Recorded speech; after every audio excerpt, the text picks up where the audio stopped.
ఆయన మంచోడే, అది మన చెల్లె కాబట్టి ఊరుకున్నది. అదే ఇంకోటి అయితే ఇంటి మీద కలిసి నీ సిగరెట్టికలు పడుతుండే, అర్థమైందా? అది కాదే అక్క, ఈ మధ్య ఊకే బయటికి పోయి ఫోన్ మాట్లాడతాడు. నన్ను ఫోన్ కూడా ముట్టుకొని ఇస్తలేడు, చెక్ చేయనిస్తలేడు. ఎవరితోనో ఊకే మాట్లాడతాడు దొంగతనంగా. అందుకే అనుమానపడ్డా. ఆగమే, ఎవరితో మాట్లాడినా నాతోటే అంటావా? నాకు అర్థం కాదు కానీ నీకు మేమేందో తెలియదా? ఇవాళ నేను చేసినా కాబట్టి నన్ను ఒరే పద్ధతి దాన్నగా కాదే. నేనేదో పాపం పోనీ అని పండుకున్నాడు కదా బాబా అని చెప్పి అక్కడి మీద నేను మాట్లాడతాంటే వచ్చి మీ ఇద్దరు ఏం చేస్తారు నాకు తెలియాలని చెప్పి నన్ను పక్కకి కొట్టింది.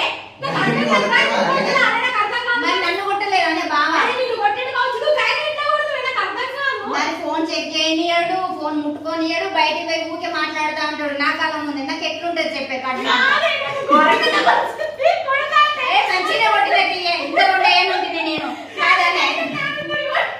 ఆయన గిన్నెలు లేదు, ఇప్పుడు ఆయనకి సోపడ్డదా? మరి ఎందుకు ఫోన్ మాట్లాడాలి? ముసలోడైనా ఎవడైనా మొగుడే కాదు. సావులకు వచ్చిన మొగన్ మీద అనుమానం పోదే ఆడదానికి, పిచ్చి మొహం. బయట అంటే బయట తోటి ఎవరితో లొలి పెట్టుకుంటే మీరు ఇద్దరు రాడానే.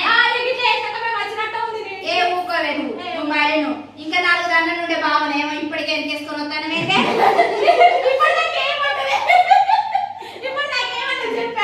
ఆయన ఎన్ని గొడవలు వచ్చినా మనం అందరం ఇట్లే కలిసి ఉండాలి, సరేనా? అవునా చెల్లె? మళ్ళీ గట్టి కొట్టు